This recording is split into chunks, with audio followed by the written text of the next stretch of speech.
ربنا وآتنا ما وعدتنا علی رسلک ولا تخزنا یوم القیامہ، اے ہمارے پروردگار،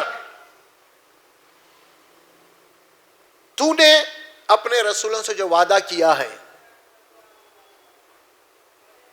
ربنا وآتنا، وہ عطا کر ہمیں جو تو نے رسولوں سے وعدہ کیا ہے، ما وعدتنا علی رسلک ولا تخزنا یوم القیامہ، اے اللہ جس دن تیری عدالت لگنے والی ہمارا محاسبہ ہو، اس دن سارے کے تمام انسان رہیں گے، اس دن ہمیں رسوا مت ہونے دے۔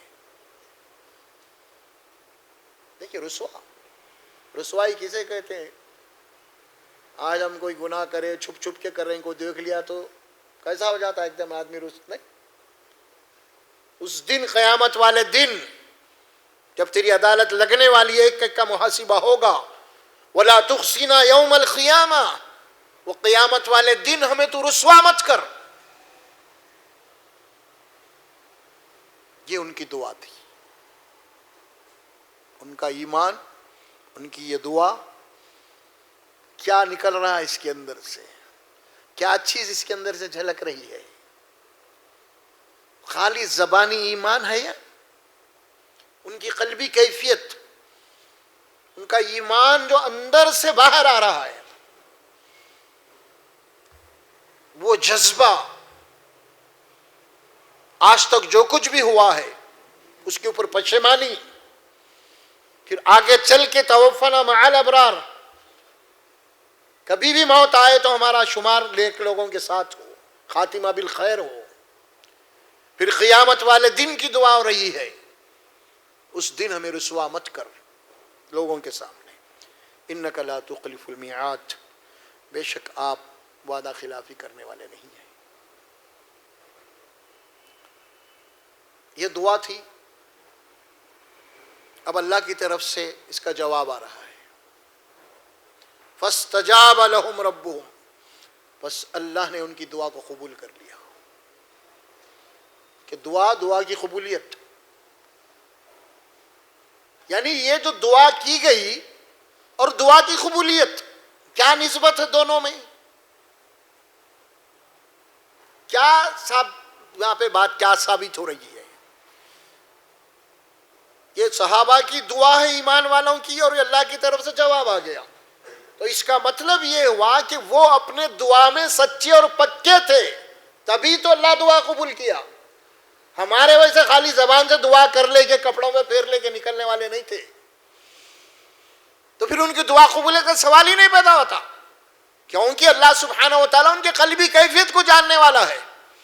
انہوں نے دل کی جن صداقتوں سے دعا کیا ہے وہ اللہ جانتا ہے، تبھی تو فرمایا کہ ہم ان کی دعا قبول کی۔ فاستجاب لهم ربهم، اور اس کے بعد اللہ تعالیٰ فرماتے انی لا اضیع عمل عامل منکم من ذکر او انثی، ہم نے ان کی دعا کو قبول کیا ہے، اور یہ بشارت بھی دی جا رہی ہے لا اضیع عمل عامل منکم، ان میں سے کسی کے عمل کو بھی ہم ضائع نہیں کریں گے۔ رتی برابر بھی اگر ان کا کوئی نیک خیر کا کام ہے تو اس کو بہت بلند درجات کے تحت اللہ تعالیٰ ان کو ثواب عطا کرے گا۔ پھر اللہ سبحانہ و تعالیٰ اس کے بعد تفصیل بیان کی، کیا تفصیل بیان کی؟ من ذکرین او انثی، چاہے وہ مرد ہو چاہے عورت ہو، اس میں کوئی فرق نہیں ہے آپس میں ایمان اور عمل کے معاملے میں۔ بعضکم من بعض، ایک دوسرے کے ساتھی ہیں یہ مومنین۔ اب آ رہی ہے وہ آیت ہجرت کی، فالذین ہاجروا واخرجوا من دیارہم، اب یہ ہجرت کی بات یہاں آ رہی ہے۔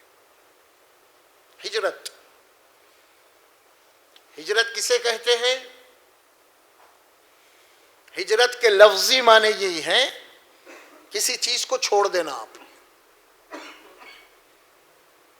کسی بھی چیز کو چھوڑ دینا، اور اس کو شریعت کی اصطلاح میں ہجرت کے معنی یہ ہے کہ جو لوگ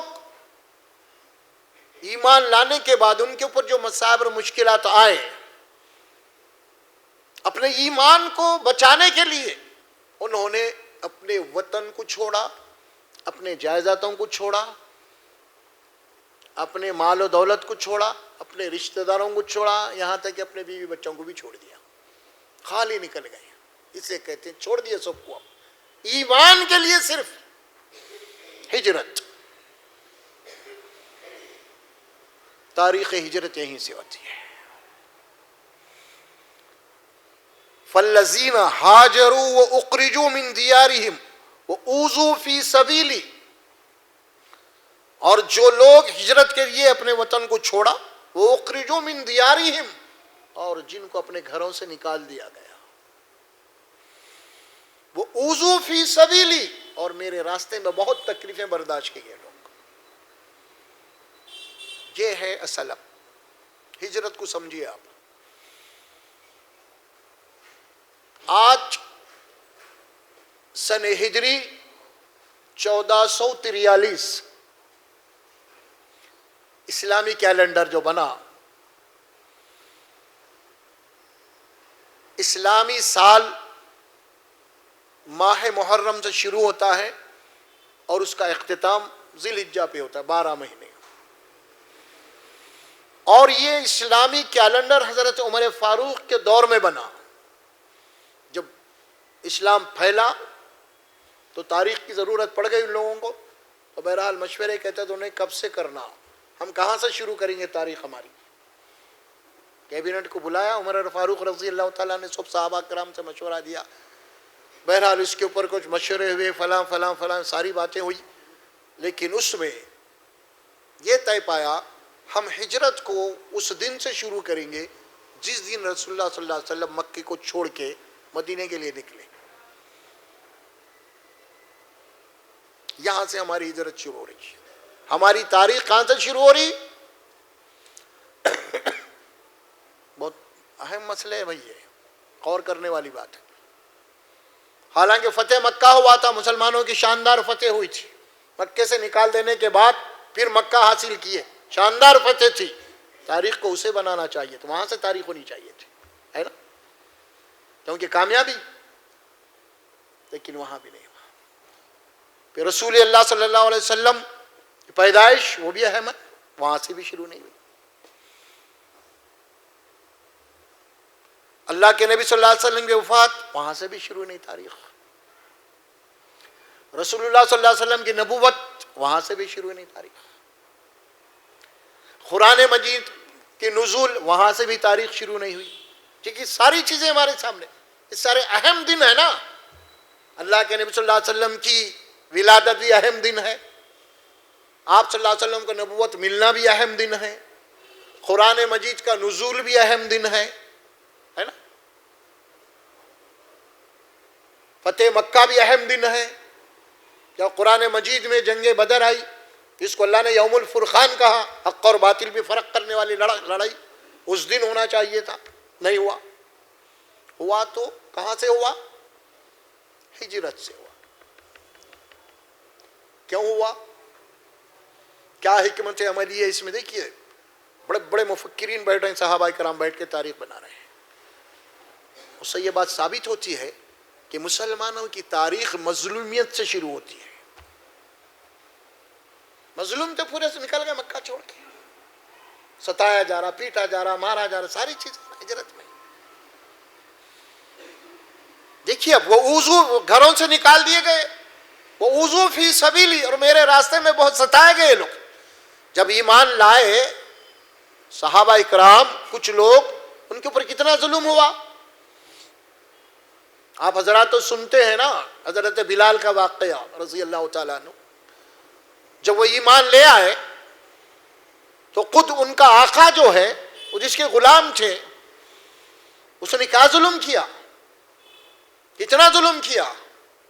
کہا کہ یہ محمد کا دین ہے، باپ دادا کے دین کے اوپر آجا کہیں کو چھوڑ کے گیا ادھر. نے کہا کہ نہیں، قل هو اللہ احد، اللہ ایک ہے، ختم، الہ واحد ہے وہ. اور اتنا ظلم کیا گیا اور کئی لالچ بھی دی گئے، اور یہاں تک کہا گیا اس کا آقا کہ محمد کے دین کو چھوڑ دے اور واپس اپنے باپ دادا کے دین میں آ جا، میں تجھے آزاد کر دوں گا. آزادی کوئی معمولی بات نہیں اس زمانے میں، غلام کو آزادی ملنا ہے. نے کہا کہ نہیں. بہرحال طریقے لالچ دی گئی. جب نہیں مانا گیا تو پھر ظلم شروع ہوا. حضرت بلال کو بھوکا پیاسا بھی رکھا گیا اور آپ کے گلے میں رسی ڈال کے بچوں کو دے دیا گیا کہ مکے کی گلیوں میں گھسیٹو اسے. مکے کی تپتے ہوئے سنگلاس زمین کے اوپر آپ کو لٹایا جاتا, آپ کے سینے کے اوپر موٹا سا پتھر رکھا جاتا, اٹھ نہ سکے آپ, اس کے اوپر پیر رکھتے, پھر اتنا ستایا گیا, اتنا ستایا گیا. یہ کچھ 2-3 واقعات میں آپ کے سامنے عرض کروں, داستان بڑی ہے یہ. وہ اوذوا فی سبیلی, ہمارے راستے میں بہت ستائے گئے یہ لوگ جو ایمان لائے تھے.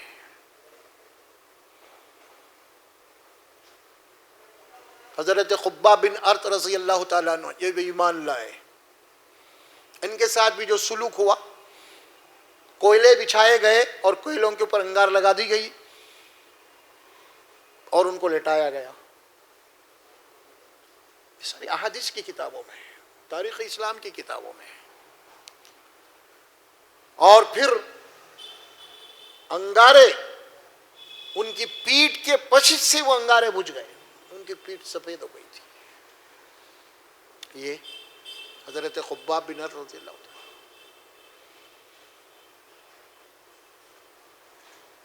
اسی طرح حضرت مصعب بن عمیر رضی اللہ تعالیٰ,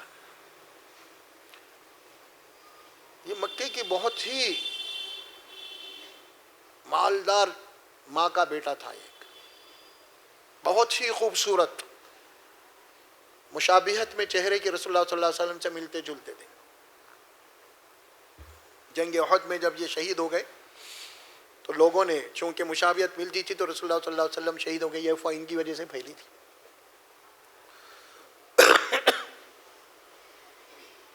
بڑے ناز و نقروں میں ان کی ماں نے ان کو پالا. تاریخ کی کتابوں میں, حدیث کی کتابوں میں ان کے متعلق یہ بات آتی ہے, اس زمانے میں ان کی ماں جو ہے ان کے کپڑے, ان کے جوتے یمن سے منگوا کے پہنواتی تھی. اور جب باہر نکلتے تو 4 غلام آگے 4 پیچھے. اتنے ماں کا چہیتا مالدار, جس گلی سے گزرے محسوس ہوتا تھا کہ مصعب بن عمیر ادھر سے گئے. بہرحال ایک دن رسول اللہ صلی اللہ علیہ وسلم کا پیغام ان کے کان میں پڑا, کیونکہ فطرت سلیمہ پہ قائم تھے. بات سمجھ میں آ گئی, انہوں نے لبیک کہا, قبول کیا ایمان. کچھ دن تو چھپتے چھپتے رہے یہ لوگ.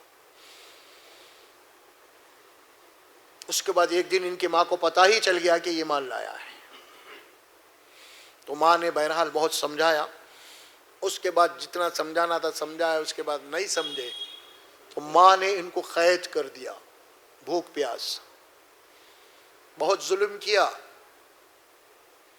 یہ بڑے ایمان کے اوپر, ایمان جب آ گیا دل میں ختم. بہرحال ماں تنگ آ گئی. بہرحال آج ان کے جسم سے کپڑے اتاروا لیے, ننگا کر دیا, اور ایک ٹاٹ کا ٹکڑا حضرت مصعب اپنے جسم سے لپٹے, اور رسول اللہ صلی اللہ علیہ وسلم اس وقت دوسرے ایک مقام کے اوپر, دار ارقم میں آپ کا مرکز تھا, وہاں پہ آپ وہاں پہ چلے گئے. اللہ کے نبی صلی اللہ علیہ وسلم نے جب یہ حالت دیکھی تو آپ کے آنسو آ گئے. تو بہرحال یہ قربانیاں تھے ان کے. بہت سارے صحابہ اکرام کی قربانی ہیں. صہیب رومی ایک صحابی ہیں جو سنار یا لوہار کے کاروبار کرتے تھے یہ, اور یہ مکے کے وطن, انہیں باہر جا کے مکے میں بس گئے تھے یہ. مورخین لکھتے ہیں کیونکہ خالی ہاتھ آئے تھے, جب یہاں پہ کچھ کاروبار وغیرہ کر کے کچھ اثاثہ جمع کر لیے تھے, یہ بھی ایمان لائے. لیکن جب مکے سے ایک ایک کر کے ہجرت کر کے جا رہے تھے مدینہ, تو یہ بھی اپنا بوریا بستر باندھ رہے تھے. جب کچھ لوگوں کو پتہ چلا کہ یہ بھی جا رہے ہیں تو آ کے گھیر لیا مشرکین نے, گھیر لے کے سارے تیر و تلوار نکال لی. تو بہرحال وہ بھی مزاحمت کے لیے تیر و تلوار نکالے. تو انہوں نے مشرکین نے ان کے سامنے ایک تجویز رکھی، دیکھو تم جا سکتے ہو، لیکن جو مکہ جا آئے تھے تم خالی ہاتھ تھے، یہ جو مال و اسباب فلاں فلاں لوہا سونا جو بھی ہے تم یہاں چھوڑ کے تم خوشی سے جا سکتے ہو۔ حضرت رومی نے فرمایا کہ اس سے بڑی کیا بات ہے، تم خوشی سے اس کو لے لو، مجھے جانے دو، اور ہجرت کر کے اپنا سب کچھ چھوڑا اور خالی ہاتھ چلے گئے۔ اللہ کے نبی کو جب خبر پہنچی جو وہاں جانے کے بعد، تو آپ نے اے مصعب بہت بہترین سودا کی ہے تم نے۔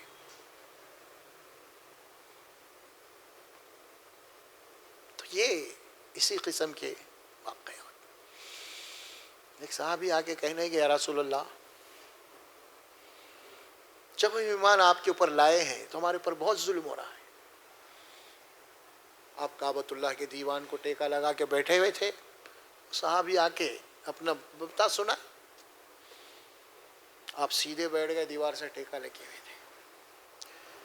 انہوں نے کہا کہ دیکھو، تم سے پہلے جو قومیں گزری ہیں انبیاء کی، وہ جب ایمان لائے تو ان کے ساتھ کیا سلوک کیا گیا معلوم ہے؟ زمین میں گڑھے کھودے گئے، ان کو اتارا گیا اور ان کے سروں کے اوپر سے آرے چلوائے گئے، لوہے کی کنگھیاں بنوائی گئی، ان کے جسموں کو نوچا گیا۔ صبر کرو۔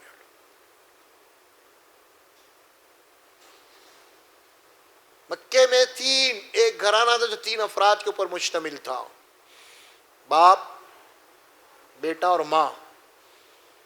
یہ بھی ایمان لائے۔ ابو جہل ان کا دشمن بن گیا، اتنا ستارا پوچھے، روزانہ آنا مارنا، روزانہ مارنا۔ ان کی ماں کا نام حضرت سمیہ رضی اللہ تعالی عنہ، ان کے باپ عمار، یاسر، بیٹے عمار، باپ کو اتنا مارا، حضرت یاسر کو آنا آ کے بڑے پانی کے برتن میں ان کو چہرہ ڈبا کے ان کئی دیر تک ان کو تکلیف دینا، اتنے تکلیفیں دیا کہ وہ اندھے ہو گئے۔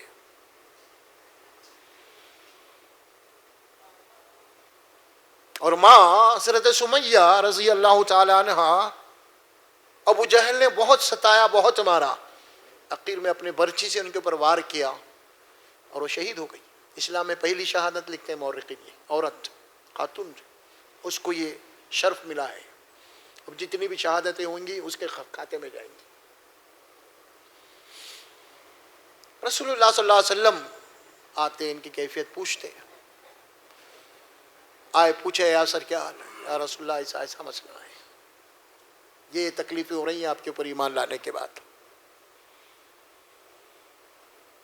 سنا ہے انہیں، اپنی ببیتا سنا ہے اللہ کے نبی کو۔ یہ ساری باتیں سننے کے بعد رسول اللہ صلی اللہ علیہ وسلم جو ارشاد فرمایا وہ قابل غور ہے قیامت تک کے لیے۔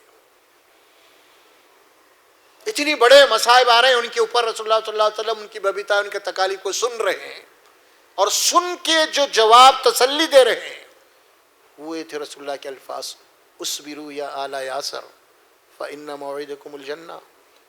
اے یاسر کے گھر والوں، تم صبر کرو، برداشت کرو، اللہ نے تمہارے ساتھ جنت کا وعدہ کیا ہے۔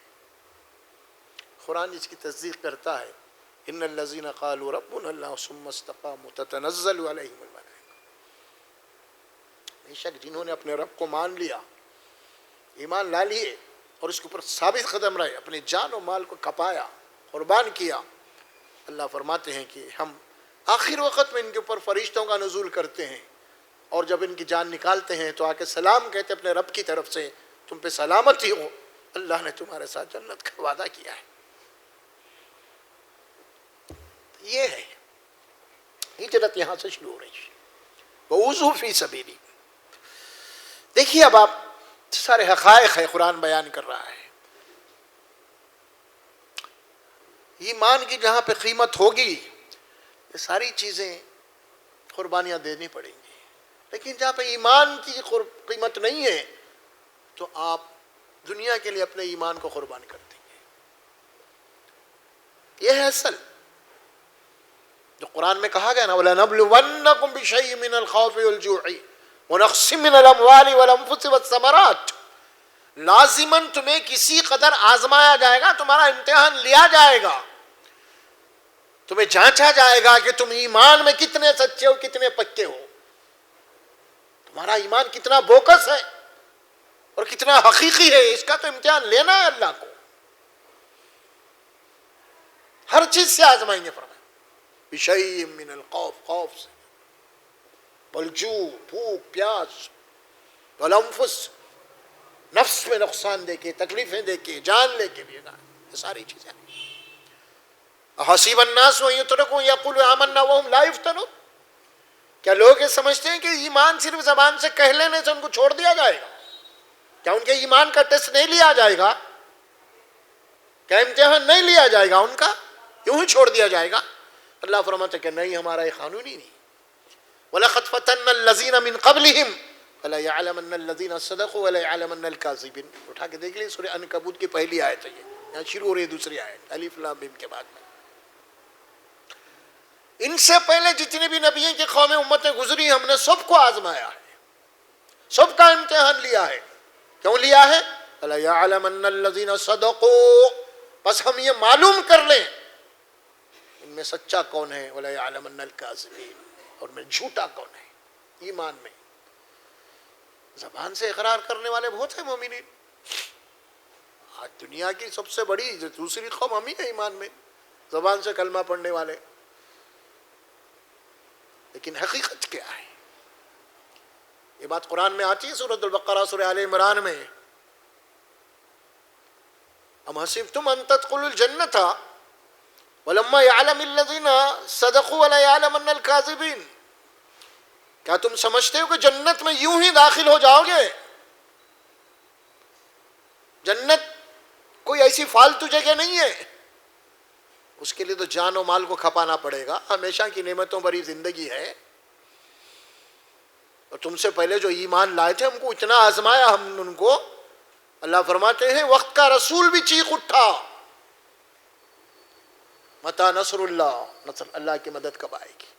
الا ان نصر اللہ قریب، اللہ جواب دیا کہ اللہ کی مدد تمہارے بالکل قریب ہے، لیکن صرف تم امتحان میں کامیاب ہونا ہے، بس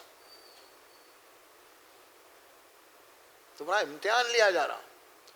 یہ جو حالات آ رہے ہیں ہمارے اوپر، ایمان والوں کے سب کے اوپر، مومن کے لیے امتحان نہیں، شکوے شکایتیں، شکر نام کی کوئی چیز ہی نہیں ہے۔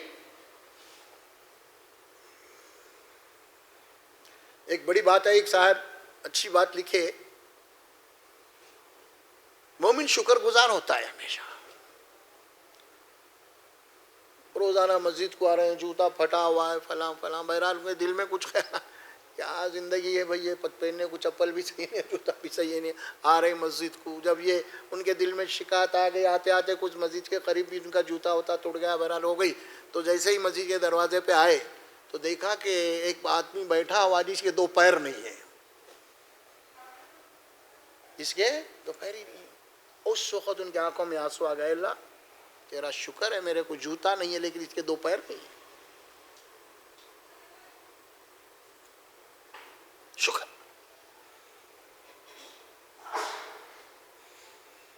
پھر اس نے دیکھا جس کے دو پیر نہیں، وہاں پہ گندا تھا، اس نے شکر ادا کیا، اللہ تیرا شکر ہے دو آنکھ تو ہے میرے کو، پیر نہیں تو کیا دنیا تو میں دیکھ رہا ہوں۔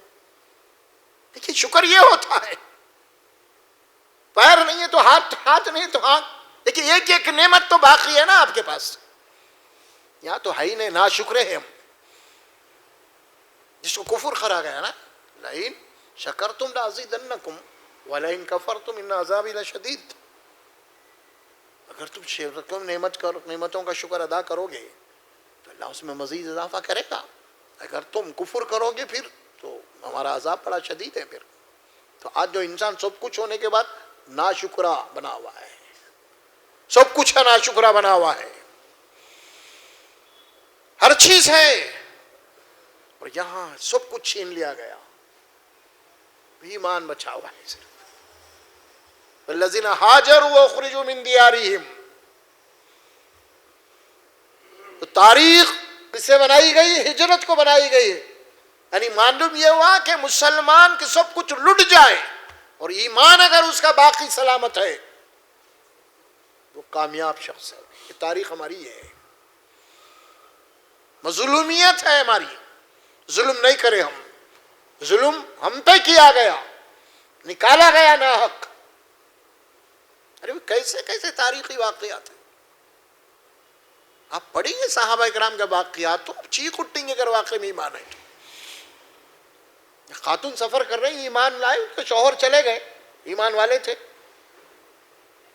وہ ایمان لالے تھے, لیکن ان کی بیوی کو چھین لیا انہوں نے, مشرکین نے. یہ ہماری بیٹی ہے, تم نہیں لے جا سکتے. چھوٹا بچہ ہے, دودھ پیتا, اور روزانہ بیچاری وہ اپنے شوہر کے غم میں رو رہی ہے, آنسو بہا رہی ہے.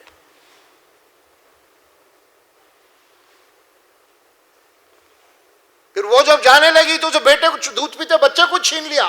تم جانا تو جاؤ, یہ بچہ ہماری قوم کا ہے. بچے کو لے لیے. بھائی فالذین ہاجروا واخرجوا من دیارہم, ان کو گھروں سے نکالا گیا. وَأُوذُوا فِي سَبِيلِي, میرے راستے میں بہت ستائے گئے وہ لوگ, بہت تکلیفیں برداشت کی ہے. کیسے کیسے واقعات آ رہے ہیں. ہم کو تو کھانے پینے ہر چیز میں ہے الحمدللہ. دسترخوان پہ 4-5 ڈشز رکھے ہوئے ہیں, دعوتوں پہ دعوتیں ہو رہے ہیں, پہننے کے کپڑے, کچھ ذری تکلیف ہی نہیں ہے, لیکن پھر بھی ہم ناشکر ہیں. پھر بھی کیا حال ہے, بھی پریشان ہے, پریشان ہے. کس کی بات کی پریشانی ہے, کس بات کی پریشانی ہے.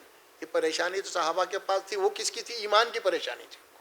کہیں ہمارا ایمان لٹ نہ جائے, ہماری آخرت تباہ نہ ہو جائے. دنیا ہوتی ہے, لے لو دنیا, ہم چلے جا رہے ہیں یہاں سے.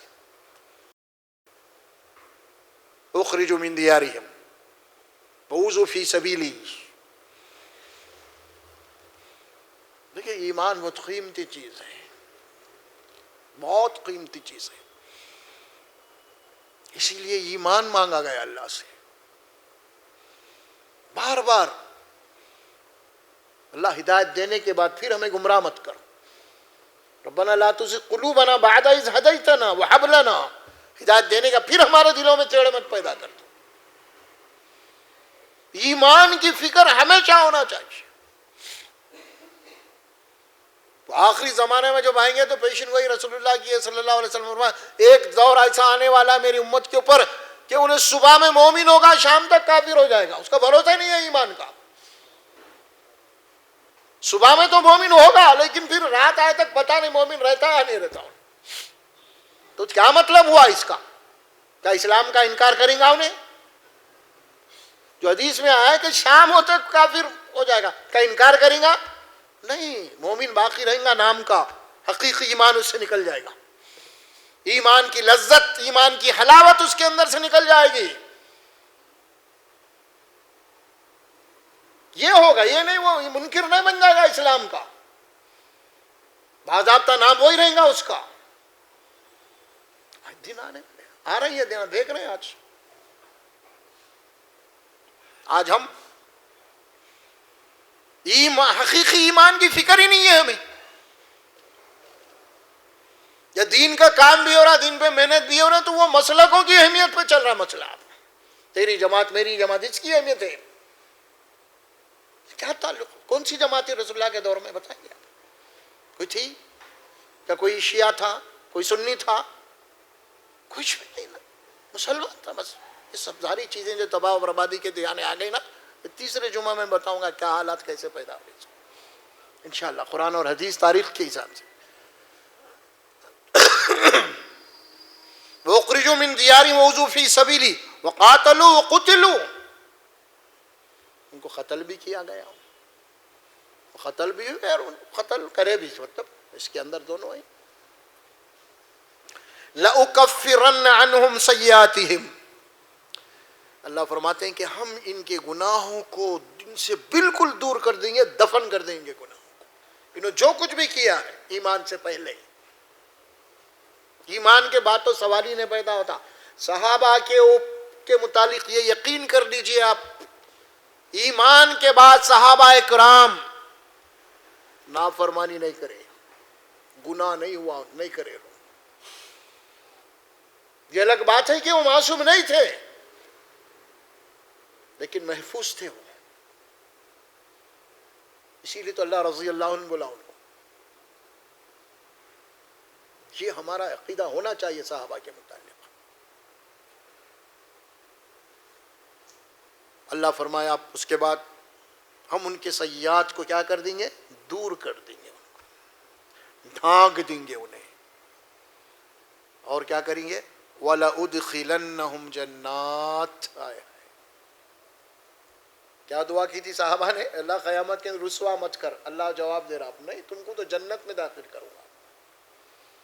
تمہاری دعا کو میں قبول کرنے ہوں. اب تمہاری قربانی ہمارے سامنے ہے.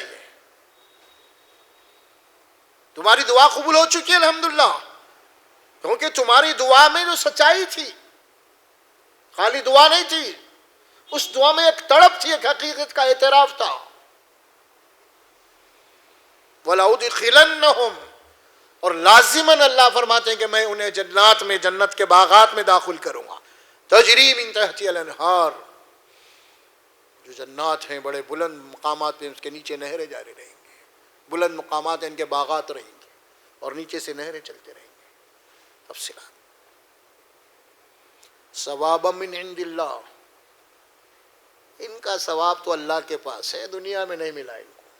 آخرت میں اللہ فرماتے ہیں وہاں ہے، جب محفوظ ہے ان کا ثواب. واللہ عندہ حسن الثواب،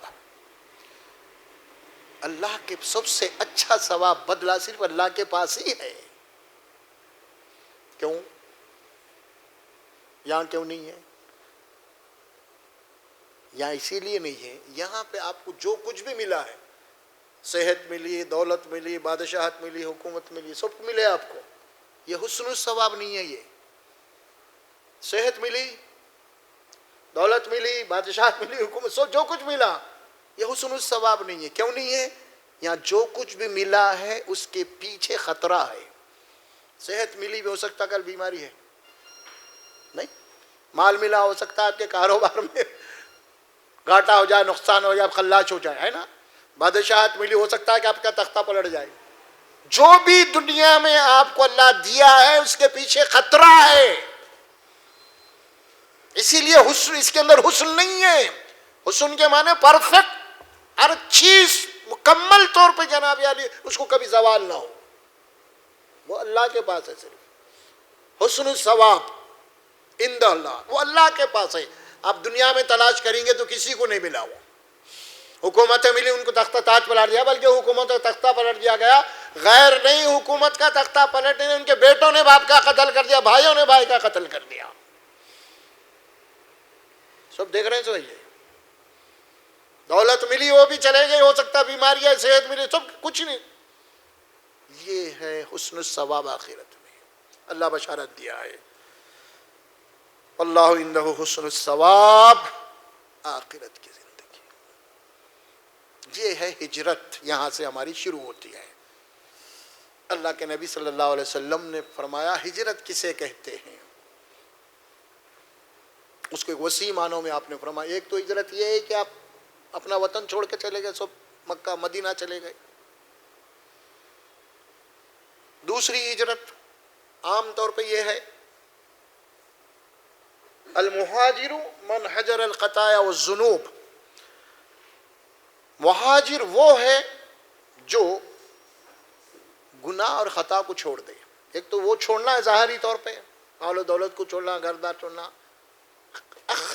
حقیقی کیا؟ حقیقت میں وہ کام چھوڑ دے جو اللہ سے ناراض ہوتا.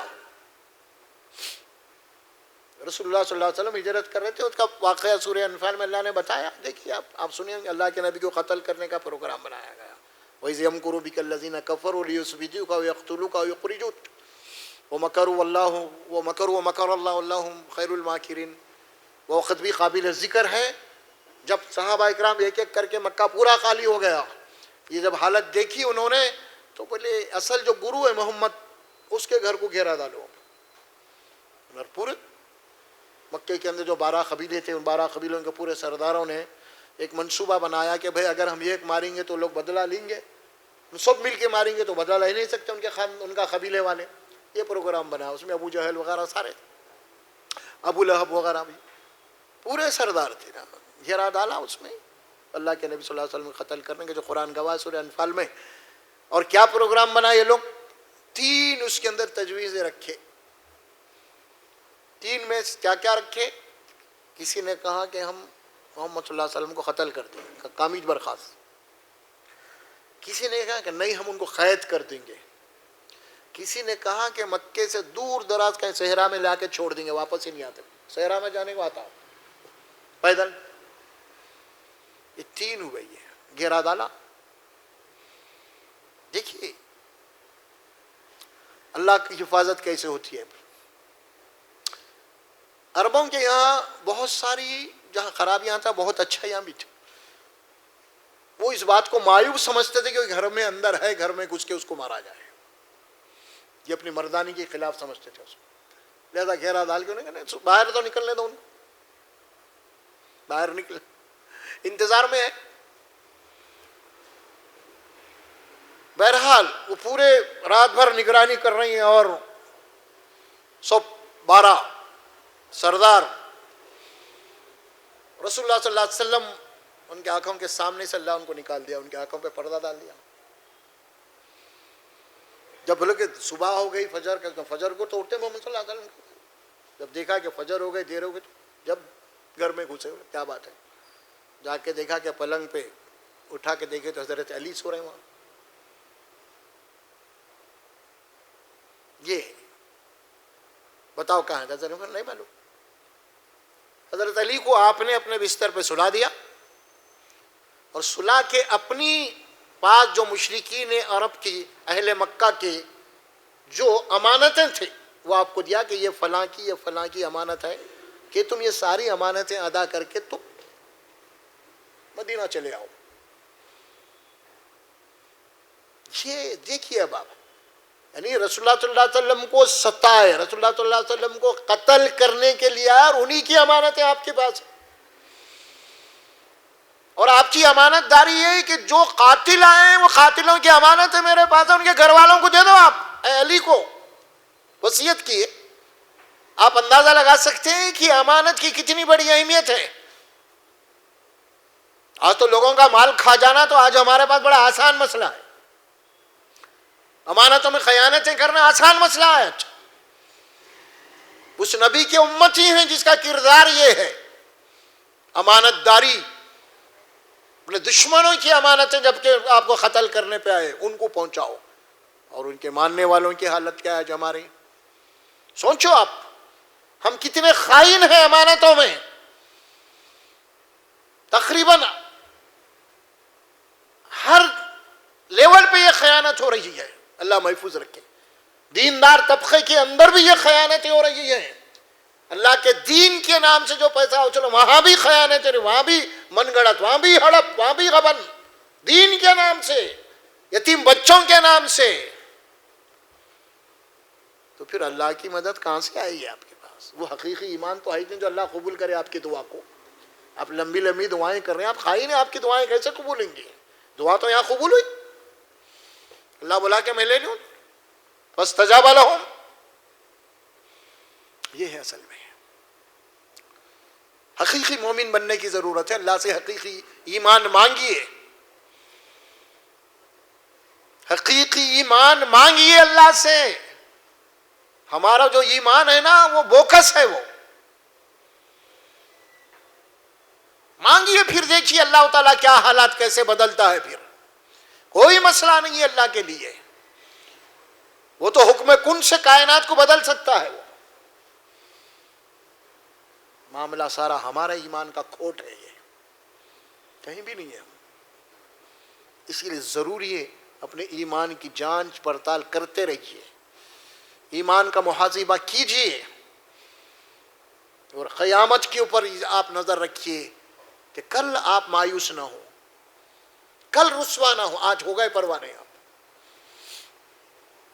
وہاں نظر، وہاں ٹارگٹ، وہاں ہدف، تو پھر انشاءاللہ یہ دنیا صحیح گزرے گی ہماری. جب دنیا کی ہمارے پاس اہمیت ہی نہیں تو کیا مسئلہ ہی نہیں ہے ہمارے پاس. کیسا بھی چلانا ہے اپنے کو, چلتی رکھانا. چلتی کا نام گاڑی ہے بھائی, رہنا ہی کس کو ہے. آپ سفر کر رہے ہیں, راستے میں بہترین درخت مل گیا, بیٹھ گئے. اب اس کو گھر تو نہیں بناتے درخت کو, آپ تھکے ہوئے کچھ دن آرام کر لیے, وہاں سے پھر اٹھ کے نکل جاتے. یہی معاملہ دنیا کا ہے. کچھ دیر کے لیے ایک سایہ ہے یہاں پہ رہنا, اس کے بعد نکل جانا ہے. رہنا کسی کو نہیں ہے یہاں پہ. اور یہ جو آئے آپ کے کورونا کے 2 لہر, اس میں دیکھا آپ نے کیا حالت ہوگی. قیامت سے قیامت کو دیکھ لیا آپ نے, قیامت سے پہلے قیامت کو دیکھ لیا آپ نے. جو قرآن مجید میں آیات آئی تھی قیامت سے متعلق, وہ پورا منظر آج جب کرونا میں دیکھ لیے. باپ مر گیا تو لے کے جاؤ بھائی, لے کے جاؤ بول دیا. ماں مر گئی, بہن مر گئی, بیوی مر گئی, ہم نہیں آتے بھائی, چلے جاؤ آپ. تو قیامت میں بولے تھے نفسا نفسی بول کے اللہ, لیکن اللہ بتا دیا یہاں پہ چھوٹی قیامت. دیکھو تم پھر کیا حال ہے. تو بہرحال ایمان کو آپ تازہ رکھنا ہے تو قرآن مجید کو آپ کثرت سے پڑھیے, سمجھ کے پڑھیے آپ, کیونکہ قرآن جو ہے آپ کے ایمان کو جگاتا ہے. یہ قرآن ایک روشنی ہے, قرآن ایک آپ کی روح کی غذا ہے. قرآن دین قصے کہانیوں کا نام نہیں ہے, نعت اور قوالیوں کا نام نہیں ہے. دین نام ہے اللہ کی کتاب کا, قرآن کا. اس کو چھوڑ دیا ہم آج, انہیں کچھ بولیا, انہیں کچھ بولیا, انہیں وہ ثواب, انہیں فضیلت, یہ چکر میں سارا چلے آ رہے لوگ. قرآن کو تو چھوڑ ہی دیا ہے. قرآن کچھ پڑھ لیے, تھوڑا بہت تلاوت کر لیے, نہیں بھائی سمجھ کے پڑھو, دیکھو کیا بول رہے ہیں اللہ. تو بہرحال انشاءاللہ آج جو باتیں ہوئی آپ کے سامنے بڑی ہی عبرتناک ہیں. یہ ہمارے لیے اس میں بہت سبق ہے. اللہ ہمیں جو ہے وہ ایمان عطا فرمائے, وہ ایمان کی حرارت عطا فرمائے. میں اللہ سے دعا کرتا ہوں اللہ سبحانہ و تعالی مجھے اور آپ کو بولنے اور سننے سے زیادہ عمل کی توفیق عطا فرمائے. بارک اللہ لی ولکم فی القرآن العظیم ونفعنا وإياكم بالآيات والذكر الحكيم برحمتك يا رحمن. السلام علیکم.